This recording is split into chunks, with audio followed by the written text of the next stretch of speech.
We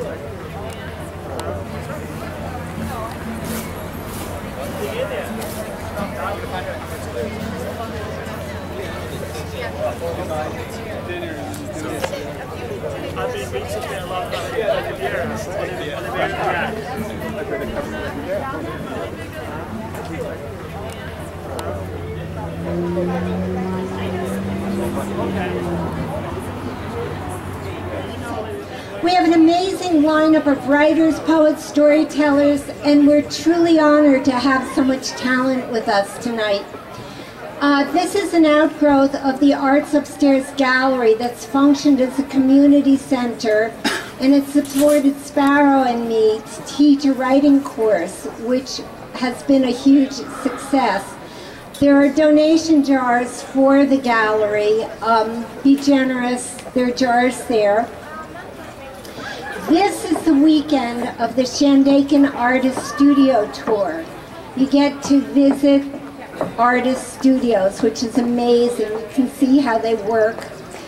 There are maps all over town. You can get them at Arts Upstairs, and I think Dave has some on the counter here. Also on their website, shandakenart.com.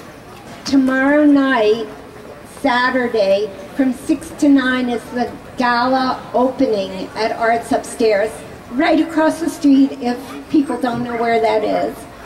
And many of the art studio tour artists will have work there, so you can preview.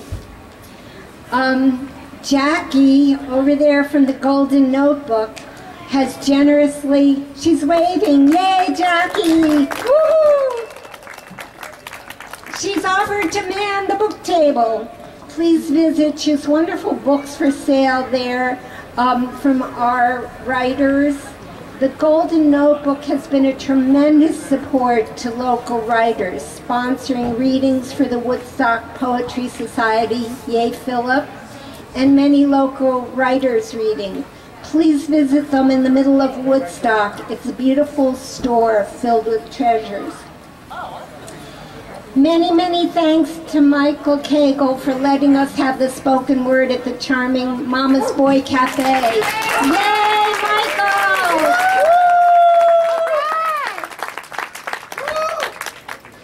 Thank you to Sean Bigler and Bonnie Likes for providing this sound system, because without it, you'd never hear. And he's actually filming us, so everyone behave. You guys. Woohoo! Okay, a plug for my class. I'm teaching a semester-long class in creative nonfiction for writers in the mountains at Pine Hill Community Center. We'll be studying craft, free writing, reading, and the writer's life. We had an amazing group last winter, and we're hoping this class will continue with the same devotion and intensity. The students were absolutely fabulous. Check their website for information, Writers in the Mountains or Pine Hill Community Center. We're not going to have regular breaks, but I encourage you, if you need to get up, stretch, whatever, do it between writers or during applause. If you want to go in, Mama's Boy has drinks, desserts, goodies. There's the book table there. And if you're shy about walking through the middle here, you can do it Columbus and work your way around. There's a side door, but most of you know this already. Anyway, you just go this way and you can go right into Mama's Boy. There's an open mic sign-up sheet over there. We already have some hardy people who signed up for it. Put your name. Also, there's a sign-up for my mailing list. That will be for classes and for readings. So welcome all. We're really, really, really happy that you're here, and we hope you enjoy the reading. We have a fabulous lineup.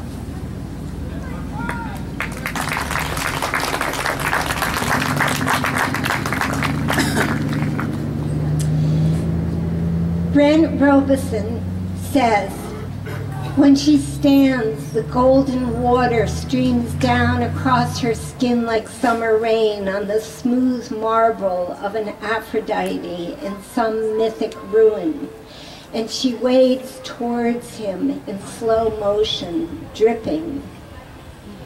Lao Tzu says, nothing is softer or more flexible than water, yet nothing can resist it.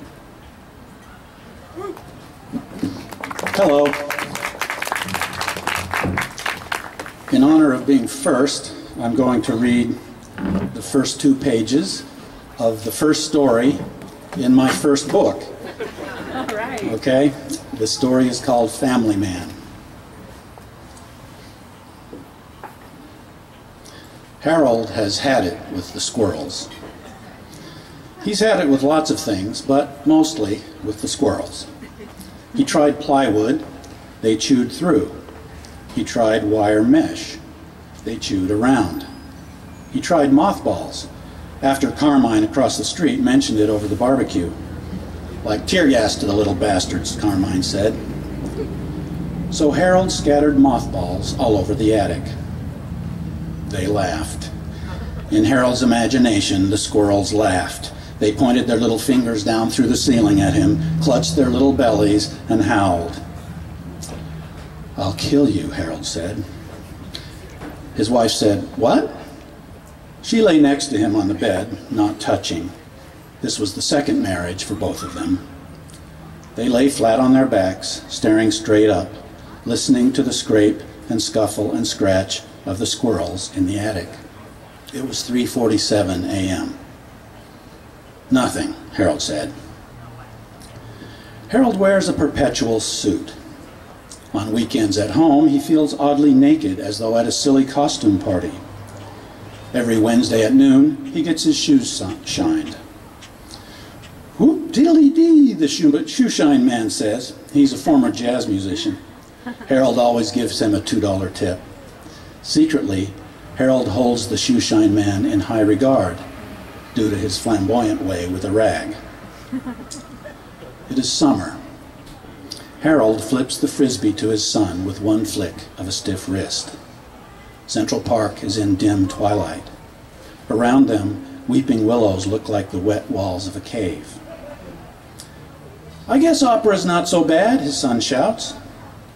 The frisbee is an orange neon UFO slicing humid green air.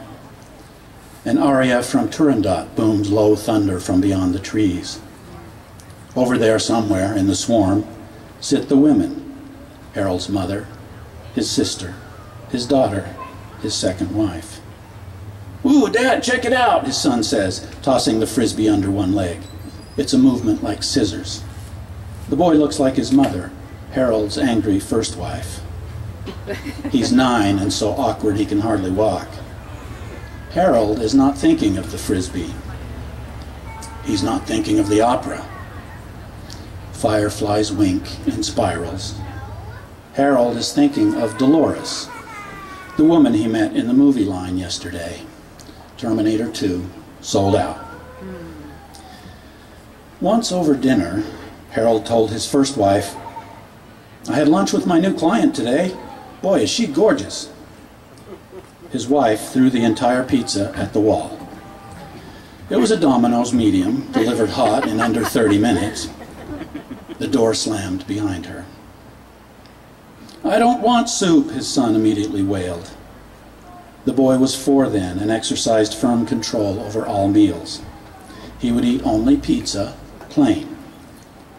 Preferably Domino's, and never pepperoni, never sausage, only plain. This was a source of great stress in the family, especially at breakfast. Most mornings, Harold felt distinctly relieved as he closed the door behind him. "Ah," he would sigh. But at the same time, he felt mysteriously sad. He would murmur, "I'm a believer in the principle of ultimate indivisibility. I'm a family man." The boy found a slice with half its cheese and no dust. Harold's daughter, who had been served just before the pie took flight, continued eating. Her eyes blinked once. His wife spent the night in the bed of the roller rink boy with the wispy mustache. "We're just friends," she had once told Harold, as she tossed her skates over her shoulder and left for a weekend at the rink. Harold cleaned up, but a faint brown pattern remained, tomato sauce on green wallpaper. Within a month, his wife had moved into a studio apartment near the city center. She said she had to find herself. For weeks after, Harold could see a picture in the stain. It was a penis with angel wings. This he told no one. Thank you. All right.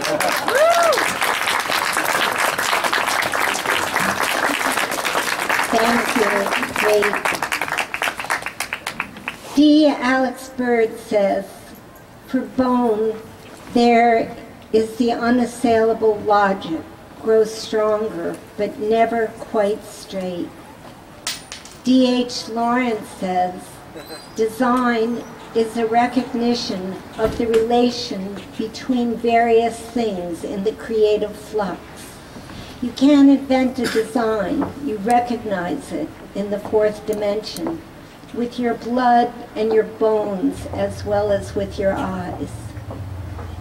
Did Alex have to go? Are you there? Oh. He's a daddy. He is the proud father of Elias. Yay.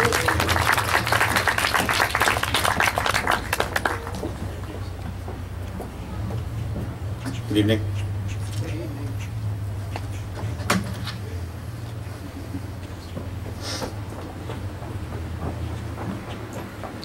Suborned. Gonna let him finish.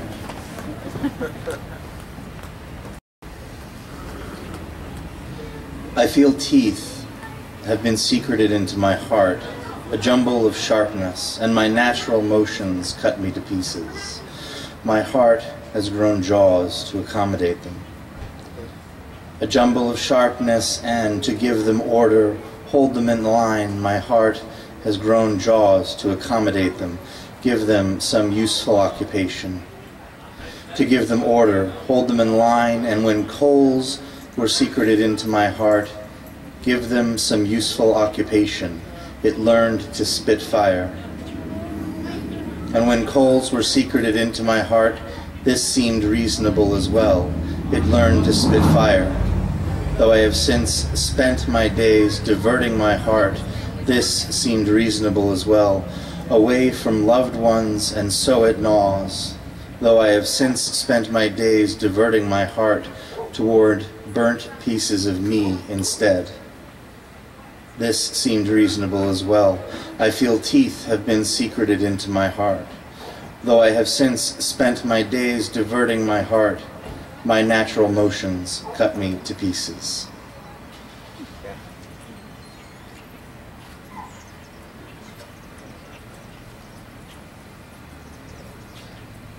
Since the night we boiled. Away? Perhaps. Down? Yes. To nothing? No. There was no end to us. Nothing to hold but each other. Skin abused. Blood too close to the surface. Nowhere to go. Just raw skin and raw skin. Touch. Gently. Pain? So much. Should I go? Never.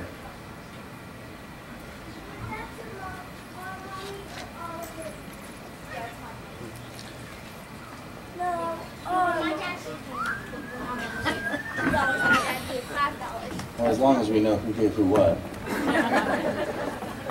It's important to pay attention to such things. This is called A Girl.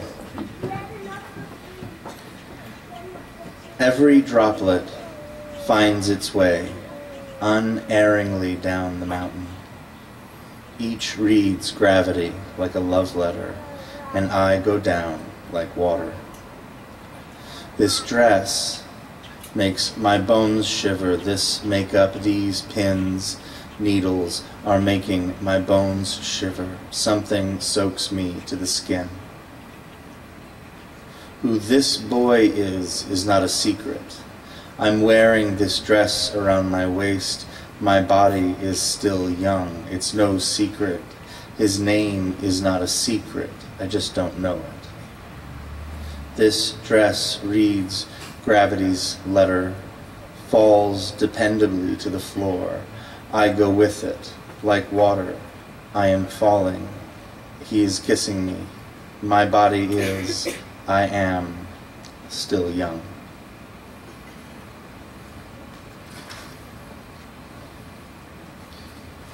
And, isn't this cool? I know, right? This last bit won an honorable mention in the Alexander and Doris Raines poetry competition, so that's, you know, big fun all around. Yeah, I know, it's good stuff. Gerald Stern was the judge? No, Joan Larkin. Joan Larkin. Joan Larkin. She was my mentor. She's good stuff. Yeah. Good. It's my last piece. Shared. Grime and tannin by the handful. The mud has worked its way into our skin, blood mostly dry.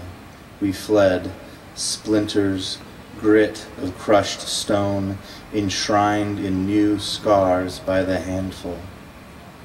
Amid howls, our feet made to sound like the scraping of leaves to confuse predators, we sipped life found accidentally, like joy by the handful.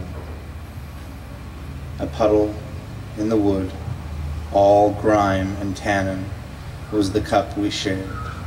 We almost glowed with thirst in front of a too bright moon. By the handful, that was our wedding. Thank you very much.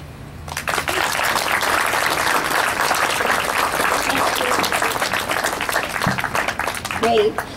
For newcomers, feel free to go around to get goodies at Mama's Boy. We have Bob Holman from New York, famous poet who is one of the starters of slam poetry. And he says, I've got a rock and roll mythology, a total apocalypse pathology, the most post-hysterical poetry, and if it ain't coming at you, it's breezed on by. Yeah. Salman Rushdie says, a poet's work is to name the unnameable, to point at frauds, to take sides, start arguments, shape the world, and stop it going to sleep. Yay, Bob. Well, Tennessee Williams says all your Western theologies, the whole mythology of them, are based on the concept of God as a senile delinquent. Hey you, while I was writing hey you, I was saying hey you to you. Okay, and this one is called By the Book. Before you can do something by the book, you have to write the damn book. This one's called By the Book. Whenever someone sternly reminds me to do something by the book, I always ask them if they can lend me some cash so I can go ahead and buy the book. This one's for somebody you might know, called Grand Central Station. Grandly and centrally, locally, universally, typically, cryptically, proto-triumphantly, you come here to go there, literally everywhere, and hip-tripping, flip-floating, know me and a ring. Grandly and centrally, methodically, centrifugally, take you where you want to be, multi-directional simultaneity.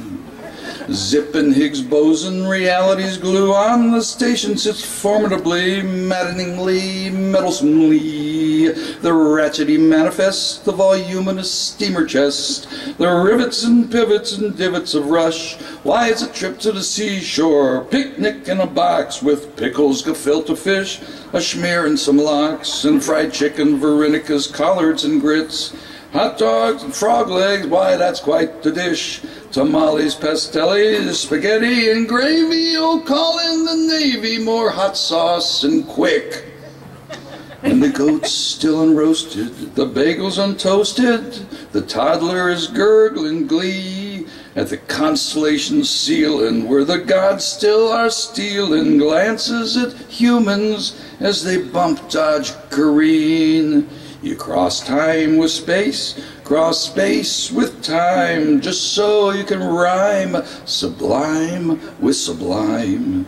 And the blizzard and tickets keep falling from outer space, and sunrise smiling through the conductor's face, and this glorious moment can keep up with the human race, 'cause you're waltzing in Grand Central with the love of your life. A single accordion's playing your life. The moment is stuck, recycles again. Just because it stops doesn't mean that it ends. So keep lining up chumps. Facebook the rumps lined up before you in sweltering clumps. Baby, this is your stop. Maybe this is where it ends. Someone passes you getting on. For them it begins, for you're going somewhere, somehow, sometime, and the place you will land, you don't know with whom you will dine. But some strega, picayunes, and a ghost on the dunes, your family's tunes they toast randomly, for it's grandly, so grandly, and ever so centrally. Let's call it a century. 100 years old Grand Central Station. Thank you.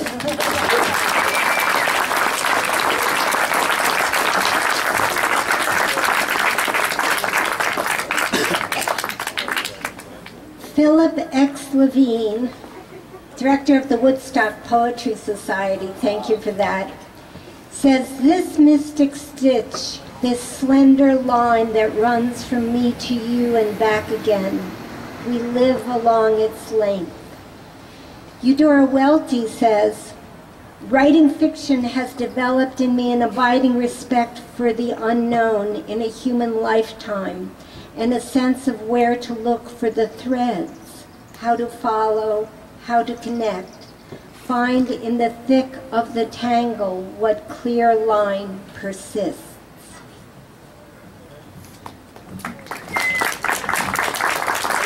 Thank you, Anique. Did I really say that? You know, that's the thing about a lot of these things. It's like what Bob Dylan said, I think, about writing, is that they just came to me out of the blue. So I don't remember really saying that, but it just sort of came through me onto the page. And so thinking about reading a 5-minute little split, you could do one long poem, 2 average length poems, or 350 or so of these really short little things that just came out of the blue for me. So these are I don't know what they are, but they're short. You give me a sort of a kick in the pants when I'm near the end of 5. Oh no. So this is a true story. When I was young, I didn't know what capons were. And I also didn't know what capers were.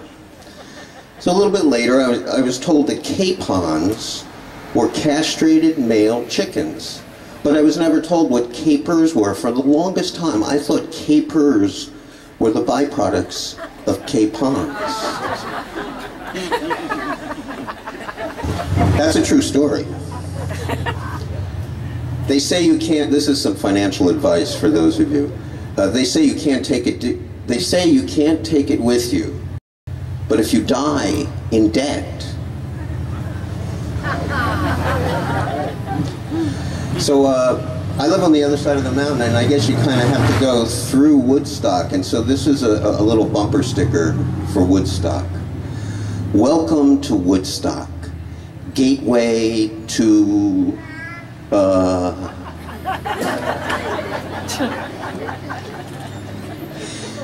If I called you from New York on Tuesday, 12:15 a.m. Eastern Standard Time, and left you a message on your machine in California on Monday, 9:15 p.m. Pacific Standard Time, how come I haven't heard from you in 6 years? That's just sour grapes, that's what that is. Life in the disabled lane. Yeah, they're not all funny. If it's not one thing, it's many. I should never have fastened my balloon to her belt loop.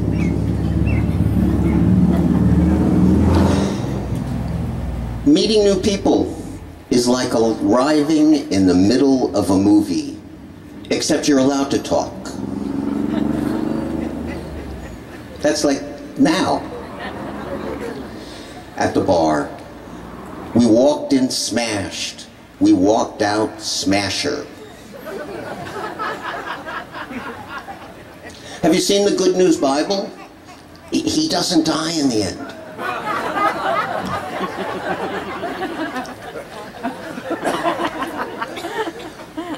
For the wonderful theater you have in town for the theatricals among you, Waiting with Godot, the sequel.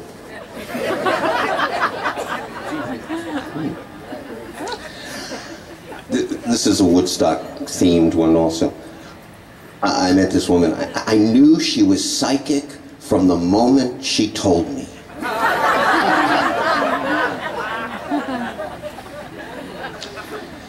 It's a little romantic poem. It's an older crowd, so you probably know who Betty Grable is, right? Short letter to Betty Grable. I heard about your legs, slender, world famous. I've not seen them, but I can imagine traveling all the way from the ground to Hollywood. It's a dirty poem, really. If I had to do it all over again, I'd really complain.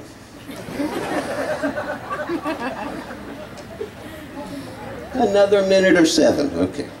Water, my favorite beverage. Ask for it by name. I just spent some time with my daughter up at Great Adventure. So they don't let you bring in your own food. They don't let you bring in your own drink. And then they gouge you like water is $6 for like a little thing of water. You know? It's great roller coasters though. Actually, speaking of my daughter Piper, so she's written a few of these short things that just sort of come through her, and when she was 2.5, we all need the sun, we all need the sun, but everyone loves the moon. That blew me away.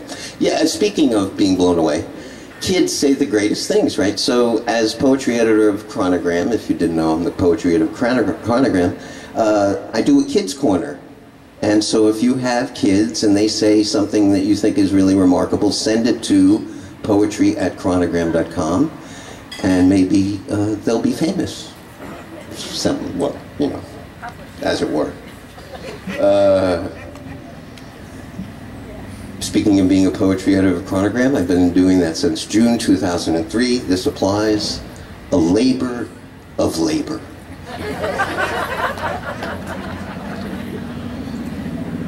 We wouldn't write if we weren't consumed and driven by the total and utter fear that we had nothing, absolutely and completely nothing to say. Thanks a lot, Anique. Thank you.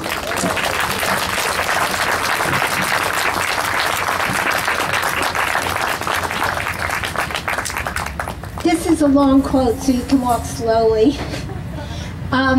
Thank you, Philip. Nanci Panuccio says, outside the hotel window, The streets remind me of those wintry starlit towns captured inside glass globes, those crystal ball worlds tourists joggle in their souvenir shop, losing a shower of artificial iridescent snow. Amruta Patil says, "My heart lurches at the thought of the snow globe girl waiting endlessly, with only the hope of a new snow blizzard to settle on her mantle, when the next person tips her snow globe world over. Not a gust of breeze may ruffle her skirt, not a bird may perch atop the steeple. The only way out of a snow globe is by shattering the glass dome that is its sky." Nanci.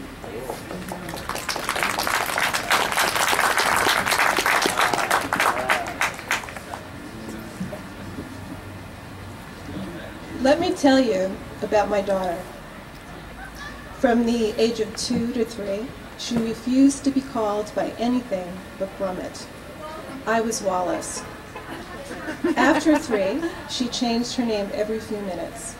Shoji, Sophie, Sushilo, Mia, Hashi, Nemo, to name a few. Her middle name is Hendrix, after Jimmy. I birthed her in water, and she's been a natural swimmer ever since. She taught herself to front crawl, dog paddle, butterfly, and backstroke in our swimming hole that widened and deepened after the raging flood of Irene washed a big chunk of our land away. She went through a Barbie phase, a Disney phase, a fairy stage. Her closet was once full of gossamer wings, electric blue and daffodil yellow tutus, Snow White wigs, and Tinkerbell wands. At 5, she went through a brief goth stage. Black lipstick, stare-you-down pout, and all. For the first 4 years of her life, every single article of clothing she owned was pink, until the day she no longer liked pink, and just like that, fashion crisis. She owns, at last count, 87 stuffed animals. Some mornings, like today, she asks to be buried beneath all 87 of them in her bed. When she was a baby, she laughed spontaneously in her sleep just about every night. Now that she's older, sometimes I hear her nightmares and I worry. I long for those nocturnal outbursts of laughter and snippets of conversation with best friends. When they come in the middle of the night, I cling to them in the hopes that she's collecting more joy in her life than fear. In 2nd grade, she's learning sign language. The first thing she taught me to sign was, "I love you." This took me practice. I had to first relax my fist, and from there lift my thumb, index, and pinky finger while pressing the rest of my fingers to my palm. She doesn't like being told what to do, and God help you if you interrupt her with the mandate to brush her teeth while she's drawing a dog named Dipsy or a fashionista pop star named Lilac. Do not interrupt her while she's recycling pink dryer lint into a plush bed for her cat. Do not tell her to stop, lest all hell breaks loose.